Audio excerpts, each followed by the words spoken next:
Hello, I'm JJ. Welcome back. This is Women in Translation Month, and so I read a couple of books in August that were translated that I want to talk about. I don't have the one because I read it from the library on it was an ebook, but I will talk about the first one that I do have, and it's called Birth Canal. By Novita Wuri, and she is an Indonesian author, and she translated it herself. I have mixed opinions about this book. I really wanted to like it. It's one of the books this year that I was most excited to read. So maybe my expectations were too high.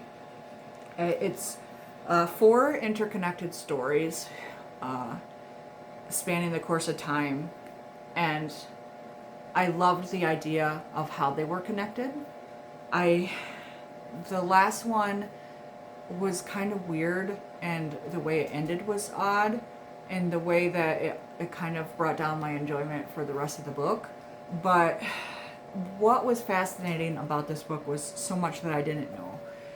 So not only do you have Indonesia, the country and stuff, you also have the fact that you have the Dutch colonization, and then you have the Americans coming in. You also have the invasion by Japan during the war, World War II, and so you have like all these events that were very defining for the society, and especially the women in the society. So it was actually a really hard book to read because the subject matter was difficult. Especially, so you have the first, actually the second story, but it's kind of like the first chronologically, because you have this girl who was captured by the Japanese military and forced into prostitution. And then you have, so they were considered comfort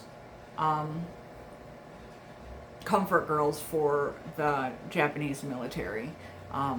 So they were, passed around, and then this commander wanted her for himself, and then you just get that, like, why her. You get how that affects her later on in her interactions with her husband, with her daughter, and stuff like that. Which that story itself was probably the most fascinating to me, because it was the one I knew least about, especially when you include that, like, yeah, she was Indonesian and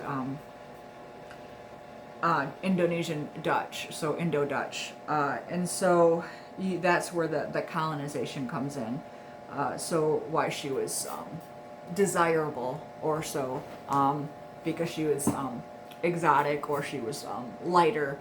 And then you have kind of like the after effects of war, not only on the women that were involved, especially the comfort women, but you have the Indonesian response there, and you have how war affects the actual soldiers, and then you had an American photographer who came in, because you also deal with it deals with Indonesia, but then they go to Japan, and some of it takes place there, and so that the photographer witnesses the aftermath of the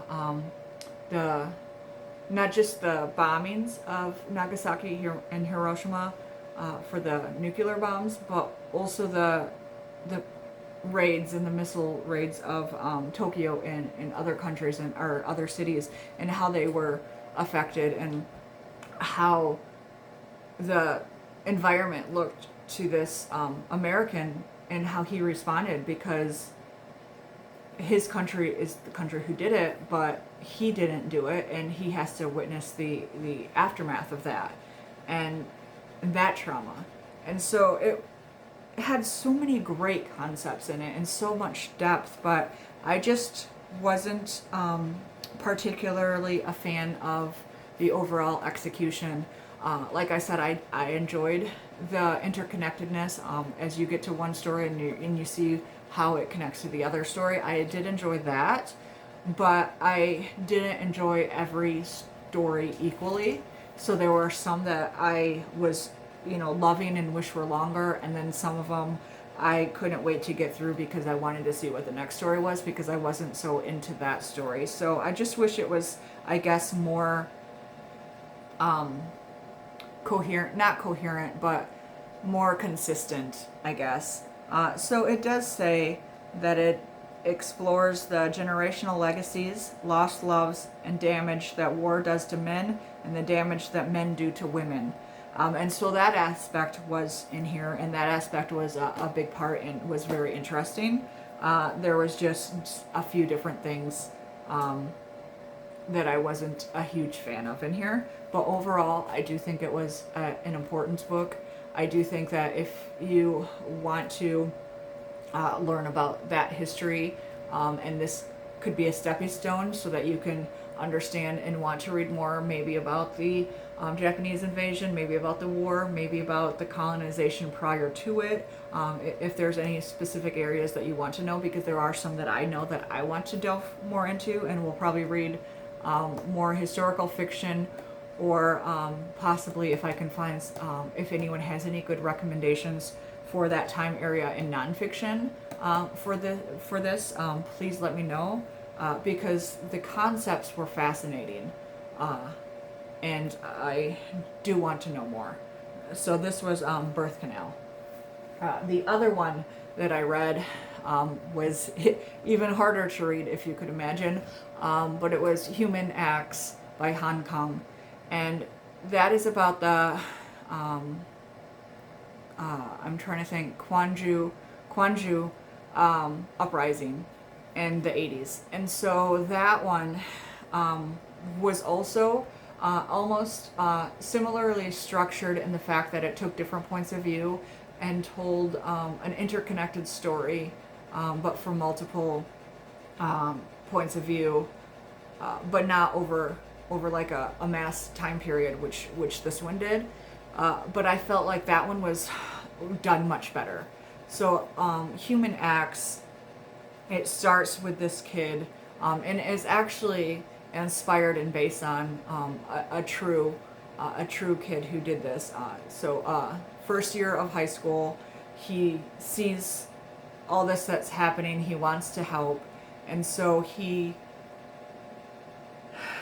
goes and helps try to take care of these dead bodies that are piling up from this uprising as the government comes in and just, kills a whole bunch of people. And it's really hard because you're getting introduced to it and to the violence through the eyes of a child. And he wants to help, and he has to, clean these dead bodies, cover these dead bodies, help families identify their lost loved ones. And you can imagine that emotional toll, but that inner strength that it takes for someone to want to stand up and do that. So that, starting the book is so powerful. And then, since you know that it's based on a real person, I want to talk about it, even though I'm kind of getting into spoiler territories, but it's still definitely worth reading. But they're told that the army is coming back in, and his mom tries to come and get him, and he doesn't want to leave. He wants to stay and fight, and so he does end up dying.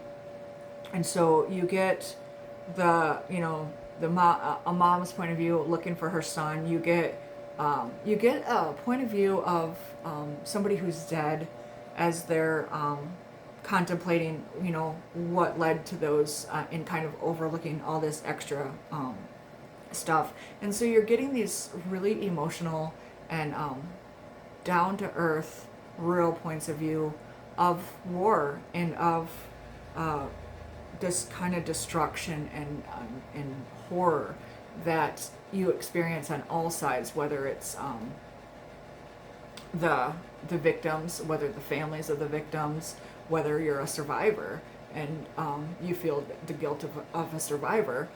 And so it's just such a profoundly moving story, especially being based so much in reality, that I need to read more of her stuff, and I absolutely now understand why she won the, I think it was the Pulitzer Prize just this year.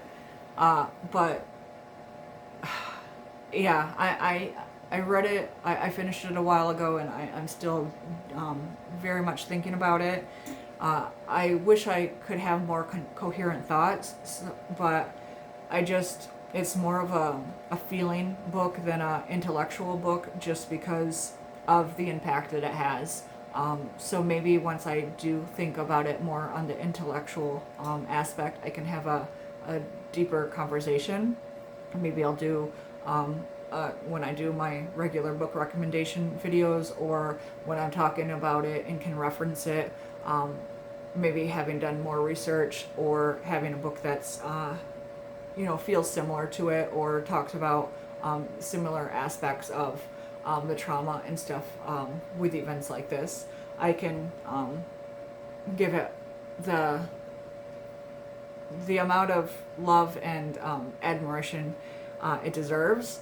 But right now I'm going on all feeling, and I definitely would recommend it. And I do plan to read her other books. I'll probably start with Greek lessons, just because I'm not sure if I'm ready for the vegetarian yet, but I will get there.